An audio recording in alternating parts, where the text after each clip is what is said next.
bienvenue dans notre cours sur la guérison divine. Nous sommes en train de cheminer doucement, d'aller de l'avant. Nous avons vu dans la session précédente que nous devons apprendre à exercer notre foi. On n'a pas besoin de plus de foi ou de plus grande quantité de foi, non. On a simplement besoin d'utiliser, d'exercer, de mettre notre foi à l'œuvre. On a tous reçu la mesure de foi, la même qualité, le même prix de foi, la même valeur de foi, mais on a simplement besoin de l'exercer. Et c'est là que notre foi devient de plus en plus forte. C'est pour ça que je vous ai dit, la session d'avant, ne regardez pas ces épreuves ou ces besoins ou vos problèmes, ou ne regardez pas comme votre montagne, comme une impossibilité ou comme une épreuve. Pourquoi ça m'est arrivé? Pourquoi moi? Mais regardez-la avec les yeux d'un vainqueur. Parce que vous avez la foi, et cette foi, c'est simplement, vous devez la mettre à l'œuvre. Et donc, regardez cette épreuve comme une possibilité, comme une possibilité pour mettre votre foi à l'œuvre, comme une opportunité de la fortifier, de l'utiliser. Amen.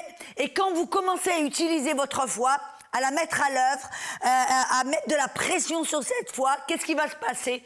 Votre foi va commencer à se fortifier, à s'agrandir, à devenir de plus en plus forte. Amen. Et donc ça c'est bien, c'est comme ça que vous pouvez avoir de mettre votre foi à l'œuvre. C'est comme ça que vous pouvez avoir le genre de foi qui va être plein de force pour surmonter tous les problèmes, et des problèmes de plus en plus grands, de plus en plus grands et de plus en plus grands. Amen. Alléluia. Et on a vu comment exercer notre foi. Jésus nous l'a montré, Marc 11, 23. C'est notre verset principal pour cette session, Marc 11, 23. Jésus nous a dit, la première manière d'exercer notre foi, de la mettre à l'œuvre, c'est en exerçant notre autorité. Pourquoi? Parce qu'on a besoin de foi pour exercer l'autorité. Amen. On a vu, on ne demande pas à Dieu de bouger la montagne ou de nous guérir ou d'enlever le problème. Non, non. On parle au problème, on parle à la montagne. Et vous avez remarqué, la bonne nouvelle, c'est que Jésus a dit quiconque. Si vous êtes un quiconque, alors vous qualifiez, amen, pour ôter la montagne. Amen. Jésus a dit quiconque parle à la montagne. Alléluia. Et on parle à la montagne par la foi. C'est-à-dire qu'on n'est pas déstabilisé par ce qu'on voit ou ce qu'on ressent. Non, non, on sait, on est dominé, on choisit d'être loyal, d'être dominé par la foi, par ce que l'on sait qui est la vérité, la promesse de Dieu. Amen. Concentrez-vous sur la parole de Dieu. Et amen, ça va vous permettre d'exercer cette autorité par la foi. Vous vous rappelez ce que j'ai dit la session d'avant? J'espère que vous n'avez pas loupé ça, parce que c'est tellement puissant. On a vu que le diable, c'est là où il domine. Il peut dominer dans le monde des cinq sens. C'est là qu'il est le Dieu de ce monde. Et dans ce monde, c'est ce que l'on voit, ce que l'on entend, ce que l'on ressent. Et là, le diable va toujours essayer de vous faire revenir dans ce monde, dans les cinq sens. Il va toujours essayer de vous faire revenir dans cet endroit où il peut dominer. Et si vous retournez complètement toujours et que vous êtes dominé par les cinq sens, là, il va vous dominer, il va vous battre toutes les fois. C'est pour ça que vous vous rappelez ce que le Saint-Esprit m'a dit, ne marche pas par la vue ou par les cinq sens, mais par la foi. On doit rester dans ce domaine de la foi. Et si on reste dans le domaine de la foi, ça veut dire être dominé et on reste loyal à la parole, on se concentre sur la parole. Et alors là, c'est là où on peut vaincre le diable toutes les fois. Parce que lui, il est le Dieu de ce monde et on doit être le Dieu de la foi. On doit être dominé par la foi afin de vaincre le problème et le diable. Amen. Alléluia. Donc, j'espère que c'est assez clair. Et regardons un petit peu après ce que Jésus nous dit. D'abord, il nous dit de parler au problème, d'exercer notre autorité par la foi. Et regardez maintenant le verset 24. C'est là où on va passer un petit peu de temps dessus. Amen. Le verset 24, après nous avoir dit de parler au problème, verset 24, Jésus dit, c'est pourquoi je vous dis, tout ce que vous demanderez en priant, croyez que vous l'avez reçu et vous le verrez s'accomplir. Ah, attendez, je vais le répéter une autre fois. Tout ce que vous demanderez, vous devez croire maintenant, temps présent, le moment où vous exercez autorité, le moment où vous priez. Vous devez croire maintenant que vous l'avez reçu temps passé et vous le verrez s'accomplir temps futur. Je vais le refaire. Amen. Les caméras me suivent. Quand vous priez maintenant, temps présent, vous devez croire maintenant, temps présent, que vous l'avez reçu temps passé et vous le verrez s'accomplir temps futur. Voyez, c'est ce que Jésus est en train de nous expliquer. Comment est-ce que la foi fonctionne? On exerce autorité et après, il dit, après exercer l'autorité par la foi, vous devez croire que vous l'avez reçu et vous le verrez s'accomplir. Non, vous remarquez que Jésus, il nous dit que la foi doit croire que vous l'avez... La foi doit recevoir. Vous devez croire que vous l'avez reçu. Non, comment est-ce que l'on peut croire qu'on a reçu quelque chose? Comment est-ce qu'on peut être convaincu, persuadé, qu'on a déjà reçu quelque chose? Quand vraiment vos 5 sens vous disent non, non, non, je l'ai pas, non, il n'y a rien, non, c'est pas là. Comment vous pouvez croire que vous l'avez reçu? Pourquoi? Parce que dans la parole, vous vous rappelez, on a découvert dans la parole que cette guérison nous a déjà été donnée. Je reviens toujours à la même chose là. Vous vous rappelez ce qu'on a vu? Jésus a dit que vous devez croire que vous l'avez reçu. Pourquoi? Parce qu'en Jésus sur la croix, on a découvert que cette guérison nous a déjà été donnée. Éphésiens 1:3. Il nous a bénis temps passé avec toute bénédiction dans les lieux célestes en Jésus-Christ. Il y a même le verset dans 1 Pierre, chapitre 1, verset 3, qui dit, 2 Pierre, chapitre 1, verset 3, 2 Pierre, chapitre 1, verset 3, il dit qu'il nous a donné temps passé, il nous a donné temps passé tout ce qui contribue à la vie et à la piété. Amen, en Jésus-Christ. Voyez, tout ce qui contribue à la vie. Aujourd'hui, si vous êtes attaqué par la maladie, qu'est-ce que c'est qui va contribuer à votre vie? La guérison. Et la Bible nous dit que Dieu nous a déjà donné tout ce dont nous avons besoin pour vivre cette vie, non seulement dans la victoire, mais en piété, en sainteté. Tout nous a déjà été donné. Donc, voyez Jésus, vous avez remarqué, dans Marc 11, 24, il ne nous dit pas « croyez que ça vous sera donné ». Jésus, c'est pas ce qu'il a dit. Il n'a pas dit « quand vous priez, croyez que Dieu va vous le donner ». Non, non, parce que la question n'est pas « est-ce que Dieu va vous le donner ?» Il nous l'a déjà donné. Mais regardez ce que Jésus dit. Quand vous priez, vous devez croire que vous le recevez ou que vous l'avez reçu, comme le titre de propriétaire, que vous recevez, vous en prenez possession. Jésus dit quand vous priez, vous devez croire que vous l'avez reçu, que c'est à vous, que vous l'avez maintenant, c'est votre propriété, vous l'avez, vous en avez possession. C'est ça. Jésus nous dit, on n'a plus besoin de savoir si Dieu va nous le donner. C'est plus la question. La question est réglée. Jésus nous l'a déjà donné. La question est, êtes-vous prêts maintenant? Êtes-vous prêts à recevoir? L'avez-vous reçu? Avez-vous reçu ce que Dieu a déjà donné? Amen. Alléluia. C'est ça la foi. La foi reçoit. Vous voyez la grâce? On a vu dans une des sessions précédentes que par la grâce, Dieu nous a tout donné. Il nous a donné le salut, la guérison, tout ce qui contribue à la vie, à la piété et à la sainteté. Tout nous a été donné. Vous voyez, c'est la grâce. La grâce a donné. La grâce a donné. Mais maintenant, la foi, qu'est-ce que ça fait la foi? La foi maintenant doit recevoir. La foi doit recevoir. La grâce a donné, la foi doit recevoir. La grâce nous a tout donné, la foi doit recevoir. Vous voyez, c'est ce que Jésus est en train de nous dire.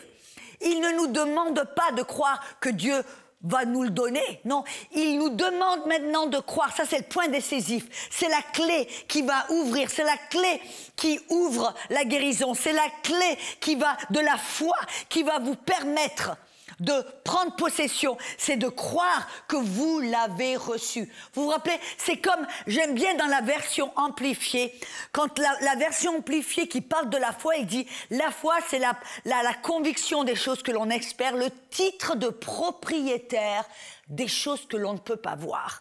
Qu'est-ce que c'est un titre de propriétaire?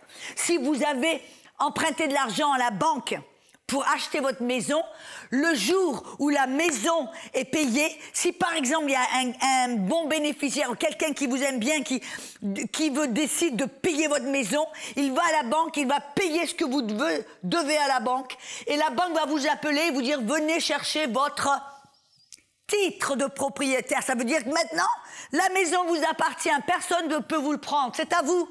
Vous avez les clés, vous avez le titre de propriétaire, c'est à vous. Vous en avez la possession maintenant. C'est de ça Jésus parle. Jésus dit quand vous priez, vous devez croire que vous avez reçu le titre de propriétaire, que c'est votre propriété, vous en avez pris possession, vous l'avez, c'est entre vos mains, c'est à vous. Personne ne peut vous le prendre, mais je vous garantis que si votre maison est payée et que vous allez à la banque pour chercher votre titre de propriétaire, vous allez vous en souvenir jusqu'à vos 120 ans. Vous allez vous souvenir pour très, très longtemps. Vous n'allez jamais l'oublier. Le moment, l'endroit, l'heure, peut-être même la minute où il y a eu ce transfert, où vous avez reçu ce titre de propriétaire. Vous avez reçu ce bout de papier qui vous dit « c'est à vous ». C'est à vous, ça vous appartient. Et c'est ça. Ok, j'insiste là parce que c'est la clé, c'est le point décisif, c'est la clé qui va décider si vous allez l'avoir ou pas l'avoir. Vous avez remarqué ce que Jésus a dit. Il dit quand vous priez, vous devez croire que vous l'avez reçu, que vous avez ce titre de propriétaire, que vous en avez pris possession, et vous le verrez s'accomplir. Temps futur. Vous remarquez, Jésus a dit, vous ne le verrez pas s'accomplir. Vous n'aurez pas la manifestation de votre guérison si, tout premièrement, vous n'avez pas cru que vous l'avez reçu, que c'est à vous.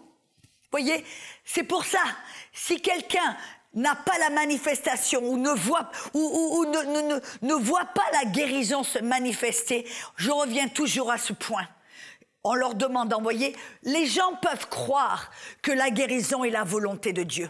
Peut-être que vous croyez que Dieu vous l'a déjà donné. Il a été crucifié par ces meurtrissures les meurtrissures de Jésus. Vous avez vous avez la guérison, c'est à vous. Vous pouvez peut-être croire que c'est sa volonté, que ça vous a déjà été donné, mais ça ne veut pas dire forcément que vous l'avez reçu. Voyez, je peux vous dire, je vous donne mon iPad. Mon désir, c'est ma volonté de vous donner mon iPad. C'est ma volonté de vous donner mon iPad. C'est oui, je vous le donne. Ça ne veut pas dire automatiquement que vous le recevez. Vous avez déjà rencontré des gens, vous voulez les bénir, vous voulez leur acheter leur déjeuner ou vous allez au resto, vous voulez payer l'addition et ils disent non, je veux pas que tu payes, je veux pas. Ils ne veulent pas recevoir. Vous pouvez vouloir donner, vous pouvez vouloir bénir, ça ne veut pas dire automatiquement que la personne va recevoir. Et c'est ça que Jésus nous dit.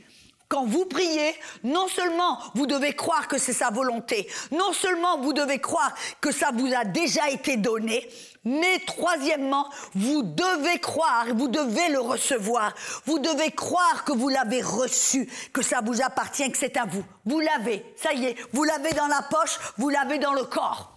Vous l'avez reçu. Point à la ligne. C'est ça que Jésus nous demande de faire. Alléluia.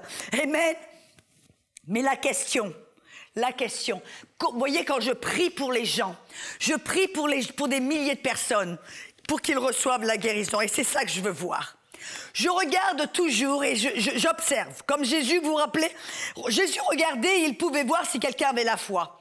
Il observait les personnes et quand il voyait que quelqu'un avait la foi, alors très souvent, il leur disait « lève-toi et marche » Et alors donc j'observe, je regarde, et qu'est-ce que c'est que je veux voir? Qu'est-ce que c'est que je veux observer? Je veux voir que la personne a reçu. Vous voyez, je peux prier, imposer les mains sur cette personne, lui dire, prier, parler à la maladie, commander à la maladie de partir de leur corps, mais après je veux voir. et je veux constater, et je veux observer, voir si la personne a reçu. Pourquoi? Parce que je sais que si elle a vraiment reçu la guérison, qu'elle en a pris possession, qu'elle sait qu'elle a le titre de propriétaire de cette guérison, que c'est à elle, elle l'a reçue, elle l'a déjà. Si je sais que c'est le cas, alors je sais qu'elle le verra s'accomplir. Je sais que c'est une question de temps pour qu'elle puisse voir la manifestation, qu'elle aura la manifestation. Parce que c'est ça, on aura la manifestation, on le verra s'accomplir si premièrement la personne croit qu'elle l'a déjà reçu, que c'est à elle, qu'elle l'a. Voyez? Et c'est ça que je veux voir. Et comment est-ce que je peux voir ou constater si quelqu'un a reçu la guérison, si quelqu'un a reçu ce titre de propriétaire? J'utilise ce terme, pourquoi? Parce que pour moi ça me parle. Un titre de propriétaire, ça veut dire que c'est à vous, vous en avez possession, personne ne peut vous le prendre. Amen. C'est à vous, vous l'avez dans la poche. Ou dans le terme ou dans le cadre de la guérison, vous savez que vous avez la guérison dans votre corps. Oui, peut-être que vous ne le voyez pas, vous ne le sentez pas, mais vous l'avez. Je sais que j'ai la guérison. Voyez, c'est ce genre de persuasion, c'est ce genre de conviction. Je sais que j'ai reçu la guérison, je suis guéri. Amen. Et comment est-ce que je vais voir et constater si cette personne a reçu? Vous voyez, le premier signe de quelqu'un qui a reçu la guérison, c'est que cette personne rentre dans le repos. C'est ce que la Bible nous dit. Dans Hébreux chapitre 4, versets 3 et verset 9, allons-y ensemble dans Hébreux chapitre 4. Alléluia. Hébreux 4, commençons donc vers le verset 3.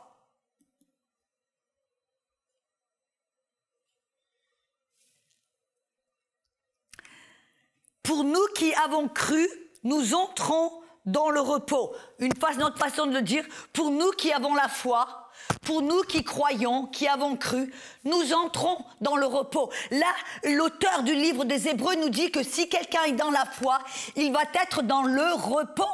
Dans le verset 9 et 11, continuons un petit peu plus loin. Dans le verset 9 et 11, il y a donc un repos de sabbat réservé au peuple de Dieu. Car celui qui entre dans le repos de Dieu se repose de ses propres œuvres. Écoutez bien, celui qui est dans le repos, car il est dans la foi. Si vous êtes dans la foi, vous êtes dans le repos. Si vous êtes dans le repos, vous vous reposez de vos propres œuvres, comme Dieu s'est reposé des siennes. Mais écoutez le verset 11. Efforçons-nous donc d'entrer dans le repos. Il y a l'air d'avoir une contradiction. Vous avez déjà entendu Paul qui encourage Timothée, qui dit « Combat le bon combat de la foi ».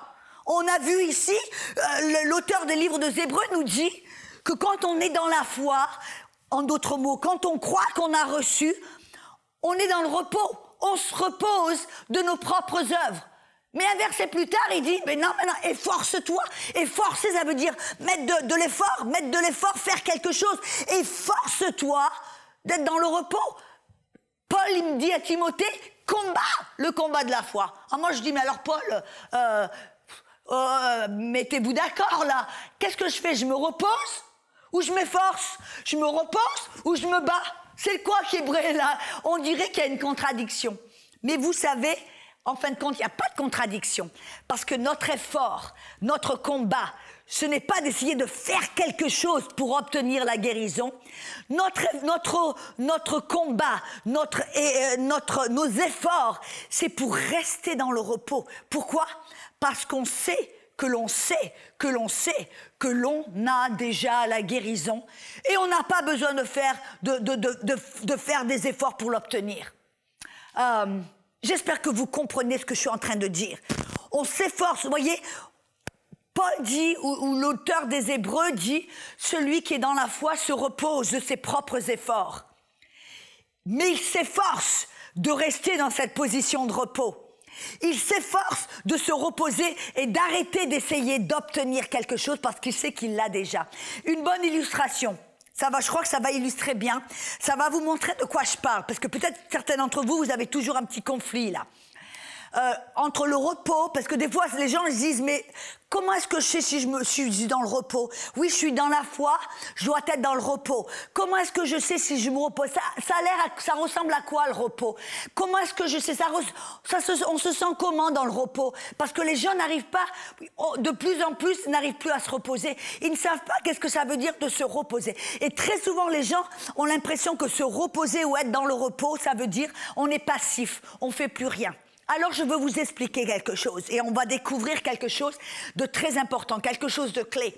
On voit ici qu'on doit être dans le repos, se reposer de nos propres œuvres quand on est dans le repos et on doit s'efforcer de rester dans le repos. On doit s'efforcer de ne plus être dans nos propres œuvres et nos propres efforts. Amen. Et comment on le fait? Exemple. Prétendons, voilà la petite parabole selon Audrey. OK? Je vais inventer une petite histoire comme Jésus le faisait très souvent. Prétendons que peut-être vous êtes en dette jusqu'au cou. Vous avez tellement de dettes, par exemple des cartes de crédit où vous devez de l'argent à droite et à gauche, tellement de dettes que le téléphone sonne constamment, matin, midi et soir, le téléphone sonne. Les créditeurs veulent savoir quand est-ce que vous allez me repayer, quand est-ce que vous allez payer vos dettes. Et ils vous menacent. Si vous ne me payez pas tel jour ou dans une semaine, on va vous prendre votre voiture, on va vous prendre votre maison. Si vous nous payez pas, quand est-ce que vous allez payer? Si vous ne nous payez pas, ils vous menacent avec tout un tas de trucs. Qu'est-ce qui se passe à ce moment-là? Vous êtes dans l'inquiétude, vous êtes dans le souci, vous êtes dans la peur. Tout d'un coup, vous n'arrivez plus à manger. Vous perdez l'appétit, vous perdez le sommeil, vous tournez à droite, à gauche. Vous essayez de trouver une solution. Voyez? Vous essayez de dire, peut-être que je prends un autre boulot. Ou 2 autres boulots, ou peut-être que je vais appeler tonton Fernand ou tantine Untel pour leur emprunter de l'argent pour payer l'autre personne. Voyez, on essaie de trouver tout un tas de stratagèmes, on court à droite, à gauche, on essaie de faire ceci, de faire cela, on essaie de trouver une solution pour payer cette dette. Et alors on est dans le tracas, dans le souci, dans la peur, on en devient même malade. Il y a une pression, est-ce que vous pouvez vous imaginer le genre de pression et le genre de comment vous vous sentez. Et alors, là, prétendons que ce jour-là, vous êtes tellement dans le vous arrivez presque à un jour de la date où vous devez tout repayer avant qu'ils vous repossèdent tout, qu'ils vous jettent dans la rue. Prétendons. Et tout d'un coup, vous avez un coup de téléphone. Vous osez prendre le téléphone. C'est un oncle que vous avez qui habite peut-être en Suisse, qui est super riche. Super riche. Mais c'est un bonhomme, il est un chrétien, il aime Dieu.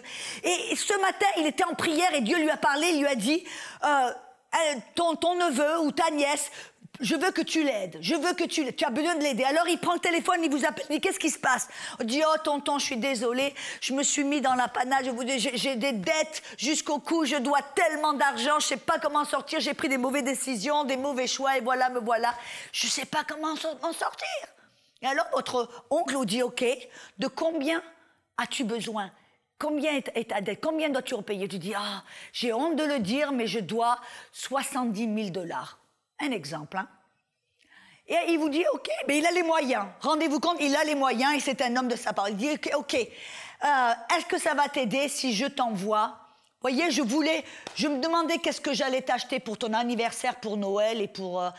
est-ce que ça t'aiderait si je t'envoie 80 000 $ par virement bancaire? À ce moment-là, vous entendez cette promesse de votre oncle. 80 000 $ par virement. À ce moment-là, vous entendez simplement une parole, une promesse. Qu'est-ce qui se passe en vous? Tous, vous vous relâchez à ce moment-là. Vous rentrez dans le repos. Et vous savez qu'est-ce qui se passe à ce moment-là? Vous arrêtez d'essayer de trouver une autre solution. Vous arrêtez de courir à droite et à gauche en vous demandant qu'est-ce que je vais faire, comment je vais le faire, où je vais le faire. À ce moment-là, vous rentrez dans le repos parce que vous savez, c'est fait, c'est fini, c'est déjà fait, c'est bon. Mais voyez, vous n'avez aucune preuve, une seule parole, une promesse. C'est tout ce que vous avez. Vous ne voyez pas l'argent. Vous n'avez pas encore un papier qui vous montre que l'argent est dans la banque. Vous n'avez aucune preuve physique, seulement une parole qui vient de votre oncle.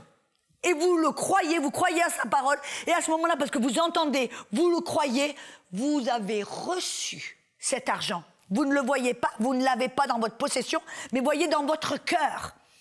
Il y a eu quelque chose qui s'est passé. Vous avez entendu cette promesse, vous l'avez reçue. Vous l'avez cru, vous l'avez reçue. Et à ce moment-là, c'est fait. C'est fait. J'ai plus besoin de courir à droite et à gauche. J'ai plus besoin. Non, tout d'un coup, vous vous sentez libre de vous avez envie de manger.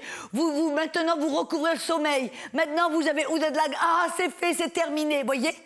C'est ça, rentrer dans le repos. C'est arriver à ce moment où vous avez reçu et vous savez, c'est fait, c'est accompli, je l'ai déjà. J'ai pas besoin d'essayer d'aller à droite et à gauche pour l'avoir, pour l'obtenir, pour faire quoi que ce soit. Vous l'avez déjà, c'est en votre possession, vous avez le titre de propriétaire. Et bien sûr, amen, vous allez remercier votre oncle, vous allez raccrocher l'appareil, amen. Ah, c'est cool et amen. Mais tout d'un coup, qu'est-ce qui va se passer? Wow! Alléluia! Vous allez sauter de joie, courir, voyez? C'est pour ça que dans Jésus, vous avez déjà remarqué que Jésus nous dit qu'on doit apprendre à recevoir comme un enfant. Je crois que ça se trouve dans Luc, chapitre 18, verset 7. Il dit qu'on doit apprendre à recevoir comme un enfant. Pourquoi? Parce que recevoir, c'est une expression de la foi reçoit. La foi ne mendie pas. La foi ne supplie pas. La foi ne pleurniche pas. La foi ne se tracasse pas. La foi reçoit ce que la grâce a déjà donné en Jésus-Christ. La foi, et Jésus a dit, on doit apprendre à recevoir comme un petit enfant. Vous avez déjà regardé un petit enfant, comment est-ce qu'il reçoit quand papa lui fait une promesse ou maman lui fait une promesse? Vous avez déjà regardé un petit enfant, comment il parle, comment il agit, comment il réagit? C'est ça. Quand il reçoit quelque chose, comment va-t-il réagir? Ah, j'adore regarder et observer les enfants. Prétendons qu'il y a un petit garçon qui s'appelle Philippe. Philippe va vers papa, il sait, papa, je veux une bicyclette.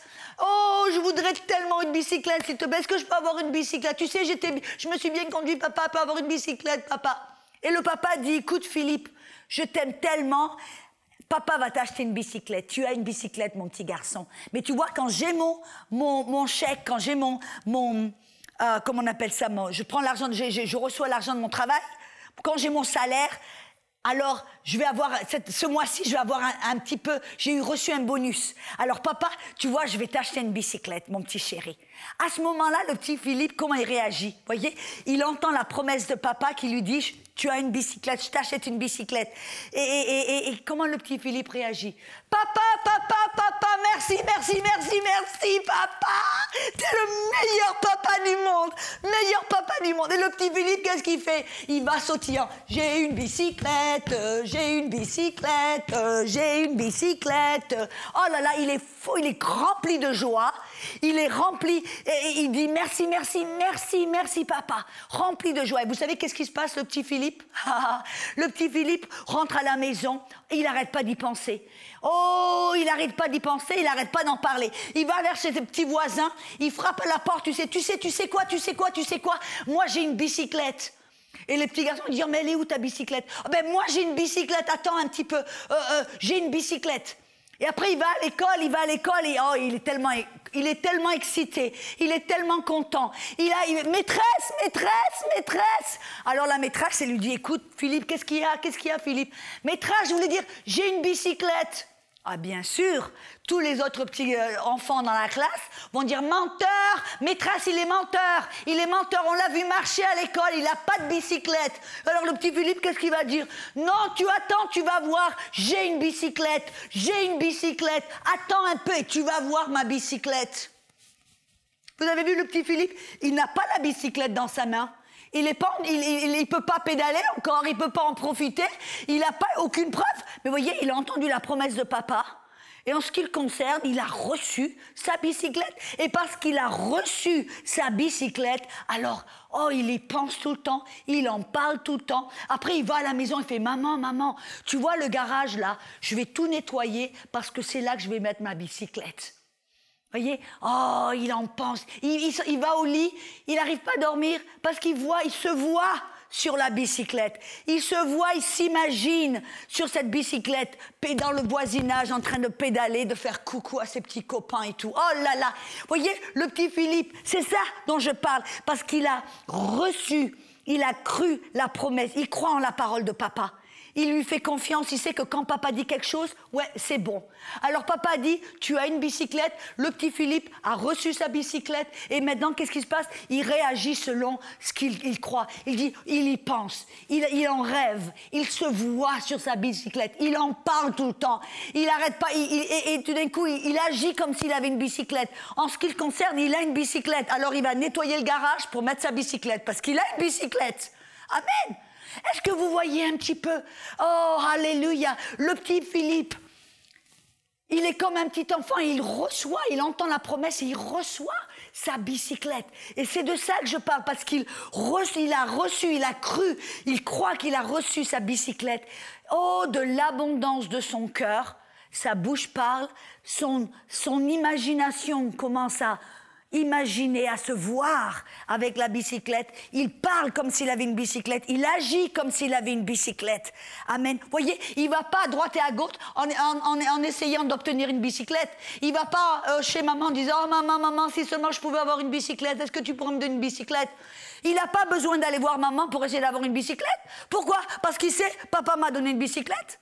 Il ne va pas voir tonton Fernand ou tantine Esther pour essayer de leur demander « Oh, tonton, est-ce que je peux avoir une bicyclette ?» Il n'essaie pas d'avoir une bicyclette, il sait qu'il en a déjà une. Il ne sait pas, vous voyez, c'est de ça que je parle. Dans Hébreux 4, quand il dit, Hébreux 4, 3, que celui qui croit, ou Hébreux 4, 10, pardon, ou 9, il dit « Celui qui croit rentre dans le repos » et il arrête ses propres œuvres, ses propres efforts, ses propres essayer d'obtenir quelque chose. Pourquoi?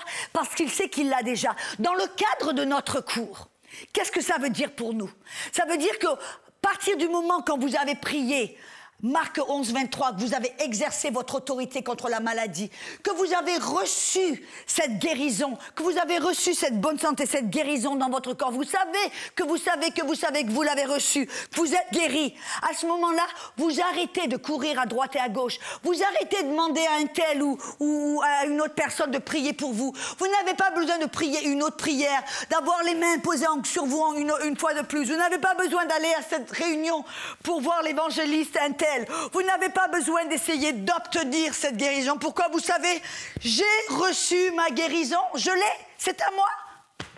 Je n'ai pas besoin d'aller à droite et à gauche pour essayer que quelqu'un d'autre prie pour moi, ou de trouver un autre truc, un autre moyen. Non, vous savez que vous avez votre guérison et vous savez que vous le verrez s'accomplir, temps futur. Que ça peut-être très vite, instantanément, ou peut-être ça va prendre un petit peu plus de temps. Mais entre ce moment où vous savez que vous avez reçu, jusqu'au moment où vous allez le voir s'accomplir, il va peut-être y avoir un petit bout de temps. Combien de temps? Je ne sais pas. Mais pendant ce bout de temps, pendant cette période, entre le moment où vous savez que vous l'avez reçu, jusqu'au moment où vous le verrez s'accomplir, où vous aurez la manifestation, alors pendant ce moment, vous devez rester dans le repos. Vous devez vous efforcer de rester dans cette position où vous savez que vous savez, que vous savez, que vous savez, que vous l'avez déjà, que c'est fait, que c'est déjà fait. Amen. Et bien sûr, on va parler un petit peu plus tard dans un cours prochain, on va parler et on va découvrir qu'est-ce qui se passe dans votre corps. Qu'est-ce qui se passe dans votre corps pendant le moment où vous avez reçu jusqu'au moment où vous le verrez s'accomplir? Et comment coopérer? Que faire pendant cette période entre le moment où vous l'avez reçu et le moment où vous le verrez s'accomplir? Amen. Mais en ce moment, nous sommes en train de parler, amen, que vous devez croire que vous l'avez reçu. Et vous devez le faire comme un petit enfant. Vous croyez que vous l'avez reçu, alors il doit y avoir de la gratitude. Vous savez, la gratitude, merci, merci, merci. Être reconnaissant est une expression de notre foi. Vous voyez, parce que la foi reçoit. Et quand on reçoit, qu'est-ce qu'on dit? Merci. C'est ce que maman et papa vous ont enseigné quand vous étiez petit. Quand quelqu'un vous donne une sucette, il dit « Qu'est-ce que tu dis, mon petit chéri ?» Merci madame, merci monsieur. Vous voyez, c'est une expression de foi, c'est une expression de reconnaissance. Quand vous avez reçu, parce que la foi reçoit. Et si on reçoit, on dit merci. C'est pour ça que quand on est dans la foi, on est reconnaissant. Merci Seigneur. Vous voyez, j'étais malade, maintenant j'ai reçu la guérison. Oh, merci Seigneur. Ça veut dire que j'ai plus à avoir affaire à ce tourment, à cette douleur. Je vais pouvoir aller au travail, je vais pouvoir faire ceci, je vais pouvoir faire cela.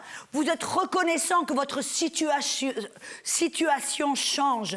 Vous allez aussi être dans la joie. La joie est une expression de notre foi. Vous voyez, je regarde quelqu'un, si je prie pour quelqu'un pour la guérison, et que cette personne a une tronche, a un visage comme ça qui regarde. Est-ce que vous avez reçu votre guérison? Oh ouais, je crois. Oh ouais. Je peux vous dire carrément, la personne n'a pas reçu. Parce que quand on reçoit la guérison, on était dans la maladie, on était dans la douleur et dans le tourment. Et maintenant, on reçoit la guérison. Je vous garantis que si vous avez vraiment reçu, votre visage va s'illuminer.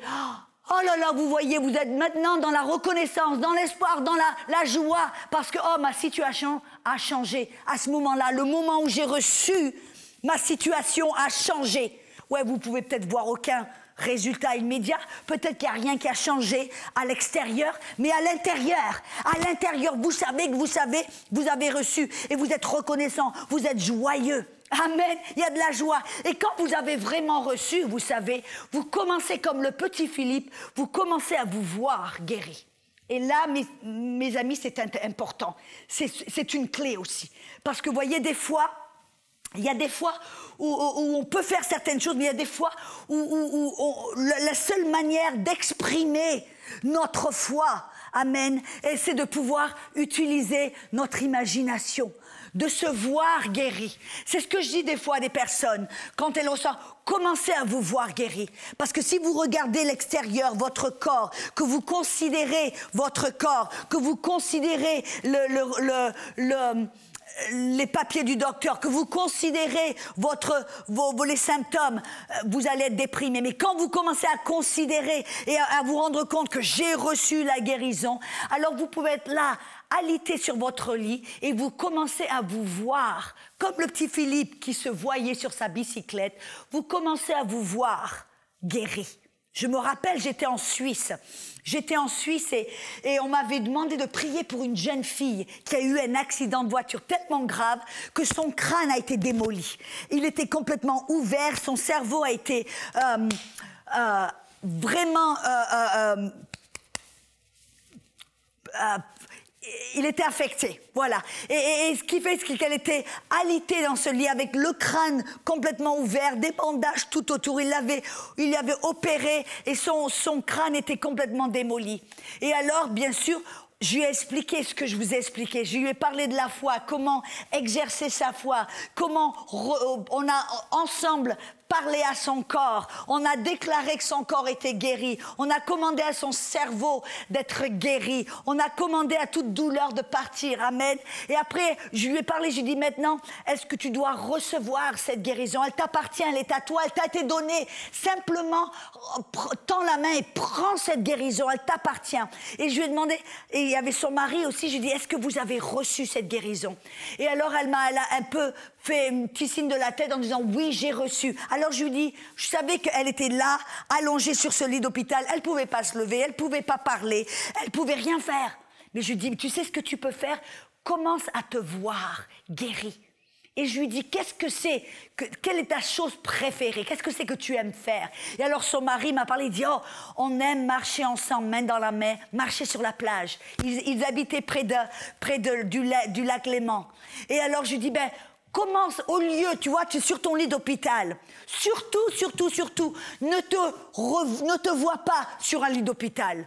Ne te vois pas dans une chaise roulante, dans un fauteuil roulant. Ne te vois pas malade, paralysé. Ne te vois pas incapable. Ne te vois pas. Commence à te voir marchant sur la plage, main dans la main avec ton petit mari. C'est ça que tu dois constamment voir. Oh, il y a tellement de puissance dans notre imagination. L'imagination n'est pas toujours négative. On peut s'en servir pour exercer notre foi. On est là, allongé sur un lit d'hôpital entouré de bandages et de machines. On peut fermer les yeux et on peut se voir en train de marcher. On peut se voir en train de parler. On peut se voir hors d'un fauteuil roulant. On peut se voir en train de faire ce que l'on ne pouvait pas faire avant. Oh, alléluia, comme le petit Philippe qui se voyait pédaler sur cette bicyclette, faire coucou à ses petits copains. Voilà, ça c'est une expression de notre foi. Alléluia. Et voyez aussi, la foi peut s'exprimer au travers de nos paroles. Très important. Voyez le petit Philippe, parce qu'il croyait qu'il avait reçu, qu'est-ce qui s'est passé? Il voulait dire à tout le monde, j'ai une bicyclette. Et vous avez remarqué, il n'a pas dit, je vais avoir une bicyclette. Dans son cœur, il avait la bicyclette. Il l'a reçue, c'est à lui. Il avait ce titre de propriétaire, j'ai une bicyclette. Maîtresse, j'ai une bicyclette. Amen. De la même manière, voyez, quand on a déjà reçu notre guérison, oh, de l'abondance de notre cœur, notre bouche va parler. La Bible nous dit dans 1 Corinthiens 4, 13, j'ai cru, cependant, je déclare. Je crois, cependant, je déclare. Et qu'est-ce que c'est qu'on déclare? Ce qu'on déclare est important. On déclare ce que l'on a reçu. On déclare ce que l'on croit qu'on a reçu. Voyez, vous avez remarqué dans la Bible, dans le livre de Joël, ils disent que les faibles disent « Oh, je suis trop faible, je me sens pas... » Non, c'est pas ce que la Bible dit, n'est-ce pas? Qu'est-ce que Joël dit? Que le faible dise « Je suis fort ». Alors, je vais rajouter quelque chose, que le malade dise « Je suis guéri ». J'ai la guérison, j'ai reçu ma guérison. Voyez ce que je veux dire? Alléluia! Que notre bouche déclare ce que l'on croit. J'ai reçu ma guérison, je suis fort, je suis guéri, je peux marcher. Non mais attendez un petit peu, parce qu'il y a toujours ceux qui entendent ce que je dise, mais qui comprennent quelque chose d'autre. Quand je dis que le faible dit « je suis fort » ou quand je dis qu'on doit déclarer ce que l'on croit, très souvent les gens ils pensent que je suis en train de dire qu'il faut dénier la maladie. Oh non, je suis pas malade, je suis pas malade, je suis pas... Et ils vont tout en disant, je suis pas malade. Les gens le voient entrer dans la pâte avec peut-être, ils peuvent plus parler, ils peuvent plus marcher, et ils sont malades comme des chiens. Et les gens disent, mais ça va pas, qu'est-ce qui se passe? Oh non, je suis pas malade. Ah non, je suis pas malade. Ah non, je suis pas malade. C'est pas ce que je suis en train de dire. On ne doit pas dénier la maladie. Non, on doit déclarer la vérité. Je dis pas non, je suis pas malade, non, je dis au contraire, je suis guéri. Pourquoi? Parce que mon corps va vous dire, je suis malade, mais la Bible me dit, la promesse de Dieu me dit, tu es guéri. Rappelez-vous, voyez, la foi, ce n'est pas de croire en quelque chose qui n'existe pas. La foi, c'est croire en quelque chose qui n'apparaît pas, qui est invisible, qu'on ne peut pas voir. Alors, oui, je sais, je ne peux pas voir la guérison, mais je sais que la guérison est dans le monde spirituel, qu'elle est là, qu'elle m'appartient, qu'elle m'a été donnée. Je l'ai, c'est à moi. Et alors, qu'est-ce que je déclare? Est-ce que je déclare ce que je vois ou est-ce que je déclare ce que je crois? Voyez, c'est important. On ne dénie pas ce qui est, non, on déclare la vérité. On déclare ce que l'on croit, ce que la Bible dit à notre sujet. Alors je dis, je suis guéri par les meurtrissures de Jésus. Ce que l'on dit est tellement important. Et pourquoi? Vous vous rappelez Zacharie? Zacharie dans Luc chapitre 1, je crois que c'est dans le verset 40. Zacharie était dans le temple pour faire le sacrifice du parfum. Et tout d'un coup, l'ange Gabriel lui est apparu, amen, derrière le voile. Et là, l'ange Gabriel lui a dit, ce temps-ci, l'année prochaine, ta femme sera enceinte. Et alors, voilà un homme de Dieu qui connaissait la Torah, le Tanakh, l'Ancien Testament par cœur, qui connaissait l'histoire d'Abraham et de Sarah, n'est-ce pas? Mais quand il a entendu que Dieu lui donnait un fils au travers d'une femme qui était vieille et stérile, alors qu'est-ce que Zacharie a dit? Non, c'est impossible. Comment c'est pas possible de se faire? On est trop vieux. Et qu'est-ce que l'ange a dû faire? L'ange a dû lui clouer le bec. Et là, les gens pensent que c'était un acte de colère, que Dieu était en colère. Ah, tu crois pas, tu es dans l'incrédulité. Non, c'était pas un acte de colère. En fin de compte, c'était un acte de miséricorde. Dieu a protégé Zacharie de lui-même. Il lui a fermé la bouche. Pourquoi? Parce qu'il savait que si Zacharie continuait à parler des paroles négatives, que le miracle ne pourrait pas se faire, que la manifestation de cet enfant ne pourrait pas s'accomplir et se manifester. Alors qu'est-ce qu'il a fait? Il a dû Jésus, lui, fermait la bouche en disant, ok Zacharie, tu vas pas pouvoir parler pendant un petit bout de temps, et dès que afin que le miracle se fasse. Qu'est-ce que je suis en train de dire? Voyez, quand vous croyez que vous l'avez reçu, vous devez parler ce que vous croyez, selon votre foi. Vous devez déclarer ce que la parole déclare à votre sujet. Je suis guéri. Je peux marcher. Je suis guéri au nom de Jésus. Alléluia. C'est ce que vous déclarez. Et si, par exemple, il y a des fois où vous êtes tenté de dire ce qui est contraire à la parole, vous êtes tenté de céder, ou vous êtes dans un moment de faiblesse, ou vous êtes tenté de céder à vos émotions ou à vos symptômes, alors, comme Zacharie, fermez la bouche. Vous savez, je me souviens, quand j'étais diagnostiquée avec le cancer, il était important de savoir que, vous voyez, on connaît la vérité au sujet de la guérison, mais on a besoin du Saint-Esprit pour nous guider. Vous voyez, le Saint-Esprit, c'est pas une formule qu'on applique, parce qu'une personne est différente d'une autre personne. Le cas d'une personne va être différent du cas de l'autre personne. Mais le Saint-Esprit connaît nos cœurs, notre situation. Il connaît nos faiblesses, nos forces. Il connaît tout ce qui nous concerne. Et alors, on a besoin du Saint-Esprit pour nous guider de point A à point Z. Et alors, vous voyez, quand j'ai appris que j'avais le cancer des os, le Saint-Esprit a commencé à me donner certaines directives. La première chose qu'il m'a dit, est la joie du Seigneur est ta force, sera ta force. Donc je savais à ce moment-là que je devais puiser et que je devais cultiver la joie, que je devais puiser dans cette source de joie qui était dans mon esprit. Amen. Mais la deuxième chose que le Saint-Esprit m'a dit, il m'a dit, dis à personne que tu as le cancer. À personne que tu as le cancer, mais dis-le seulement à 5 personnes. Et 5 personnes qui ont la foi, qui croient comme tu crois. Amen. Et au moment, j'ai pas compris pourquoi. Voyez, des fois, le Saint-Esprit nous demande de faire cette action, on ne comprend pas pourquoi. Mais ce serait sage pour nous d'obéir parce que... Et vous savez ce qui s'est passé? Des années plus tard, j'ai compris ce que le Saint-Esprit avait fait. Pourquoi?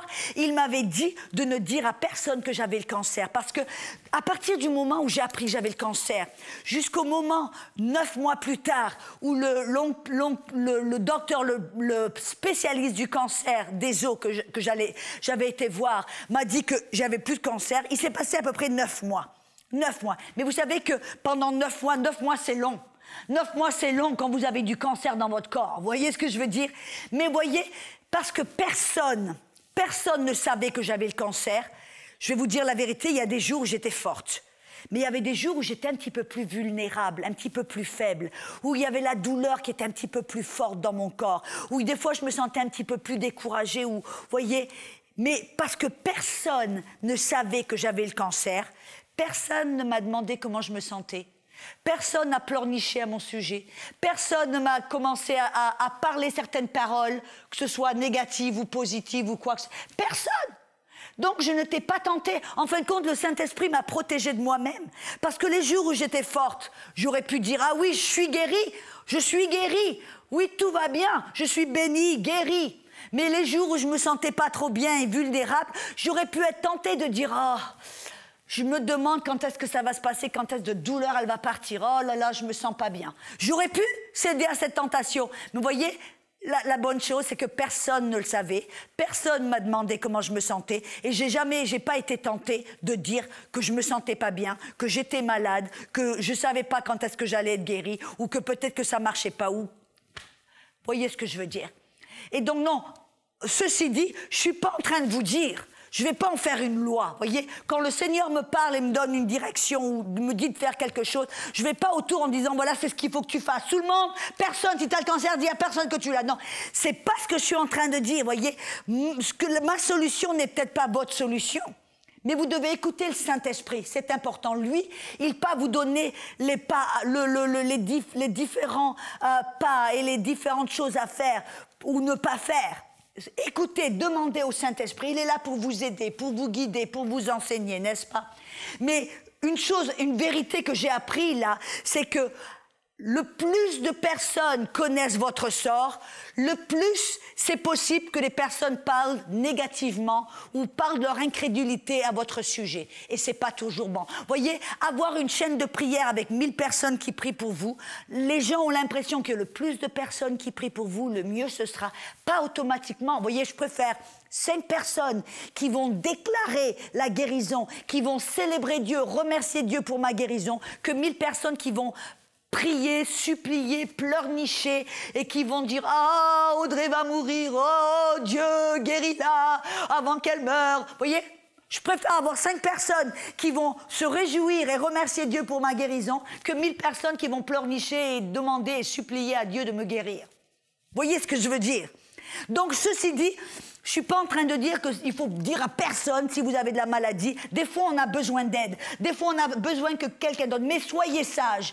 Ne le dites pas à des personnes qui sont dans l'incrédulité. Protégez-vous. Et on va en parler plus tard. Amen. On parlera plus tard. Mais dans le cadre de ce que je suis en train de dire, c'est important de choisir de vous entourer de personnes qui ont la foi, de vous entourer de personnes qui vont parler la parole de Dieu, qui vont remercier Dieu, se réjouir, qui vont célébrer votre guérison, qui vont vous entourer de foi et non pas de négativité et d'incrédulité. Ça, c'est important. Amen. Et vous savez aussi, quand on sait qu'on a reçu notre guérison, comme le petit Philippe, on commence à agir comme quelqu'un qui est guéri. Vous voyez, il y a une contradiction. Si vous me dites « Ah oui, je sais que je suis guérie », mais que vous refusez de sortir du lit, alors je peux vous dire automatiquement « Tu n'as pas reçu ta guérison ». Parce que si vous êtes au lit, alité au lit, et que vous avez reçu votre guérison, vous voyez, les gens guéris, les gens en bonne santé, ils ne restent pas au lit. Vous voyez, je ne suis pas en train de dire il faut le faire, c'est l'œuvre qu'il faut essayer de faire pour être guéri. Non, non, je vous dis levez-vous du lit parce que vous savez que vous êtes déjà guéri. Non pas pour essayer d'être guéri, mais parce que vous savez que vous avez reçu la guérison. Et si vous avez reçu la guérison, alors vous savez que vous avez la guérison. Et si j'ai la guérison, je suis en bonne santé. Si je suis en bonne santé, alors je peux me lever du lit, je peux aller au boulot, je peux manger ce que je ne pouvais pas manger avant. Je peux faire ceci, je peux faire cela. Je peux me courber si avant je ne pouvais pas. Je peux courir si avant je ne pouvais pas. Je peux sauter si avant je ne pouvais pas. Je peux faire tout ce que le diable me disait tu ne peux pas faire. Tout ce que le docteur me disait je ne peux pas faire. Voyez, moi, quand j'étais diagnostiquée du cancer des os, j'étais chez un oncologue, ou je ne sais pas comment ils appellent ça, un spécialiste du cancer des os. Et elle m'a dit surtout, Madame Mac, surtout, ne courez pas, ne sautez pas, ne faites rien de trop brutal, de trop fort, parce que vos os sont fragiles. Vos os peuvent se casser et se mettre en miettes. Et vous savez, moi j'avais déjà, toute seule dans mon salon, je m'étais réjouie et j'avais déjà reçu ma guérison. Toute seule dans mon salon, j'ai fait cette connexion où j'ai reçu le titre de propriétaire de ma guérison, où je savais. J'ai la guérison, je l'ai. J'ai pas besoin de l'obtenir. J'ai pas besoin de demander à quelqu'un de prier pour moi. J'ai pas besoin d'aller à droite et à gauche, d'aller voir un évangéliste ou quoi que ce soit, ou de demander. Non, j'ai reçu ma guérison, je suis guérie. Et vous savez, quand le docteur m'a dit « faites pas ceci, faites pas cela », j'ai dit « ben, moi, si je suis guérie, alors je vais faire tout ce que j'ai besoin de faire ». Et à ce moment-là, vous savez qu'on avait vendu notre maison, on avait besoin d'emballer toute notre maison, tous les cartons, tous les meubles, et de déménager. Je ne sais pas si vous avez déjà déménagé, et d'essayer de porter des cartons, de bouger des meubles, de pousser des... C'est un petit peu... il y a besoin de... Vous savez, j'ai dit, moi... Si j'étais complètement en bonne santé, c'est ce que je ferais. Il n'y a rien qui m'arrête. Je pousse les meubles, je change les meubles, je porte des boîtes, des cartons. Il n'y a rien qui m'arrête. Alors j'ai dit, si je suis en bonne santé, j'ai reçu ma guérison, alors je ne vais pas m'arrêter aujourd'hui. Et vous savez qu'est-ce que j'ai fait? J'ai déménagé toute ma maison, j'ai poussé les meubles, j'ai porté des cartons d'une voiture, et j'ai fait ça pendant un bout de temps. Amen. Je ne me suis pas arrêtée. Tout ce que je devais faire, je l'ai fait. Mais je me rappelle avant, mon mari a une entreprise de construction. Il avait un de ses employés. Très souvent, il téléphonait en disant qu'il était malade.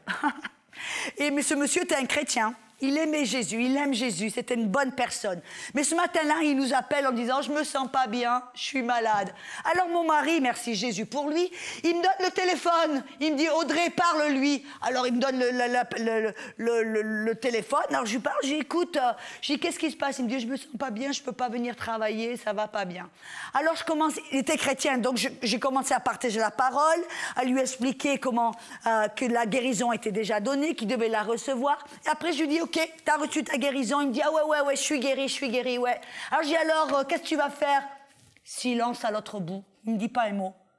Je dis « Ben alors, Jean, tu vas venir travailler ?» Il me dit « Ah, tu sais, vaut mieux que je sois sage et raisonnable. » Qu'est-ce qu'il venait de m'admettre? Il venait de m'admettre que, ouais, je crois que la guérison est la volonté de Dieu, mais il venait de m'admettre qu'il ne l'avait pas reçue. Parce que quelqu'un qui a reçu sa guérison va au boulot, reste pas au lit. Voyez ce que je veux dire? C'est une expression, c'est une démon, ça nous montre, ça nous prouve, comme Jacques le disait, vos actions, vos œuvres vont prouver que vous avez la foi, prouver que vous avez vraiment reçu, n'est-ce pas? Et c'est ça qui est important. Et on en parlera un petit peu plus en profondeur dans la session prochaine. Amen. La foi reçoit. Et quand vous recevez, alors vous déclarez, vous imaginez, vous agissez comme une personne guérie. Amen. Donc on se retrouve dans quelques petites minutes. Revenez avec moi. Amen. Alléluia. Cette émission est rendue possible grâce au précieux soutien des partenaires d'Enseigne-moi Canal International. Retrouvez tous nos programmes sur enseigne-moi.com.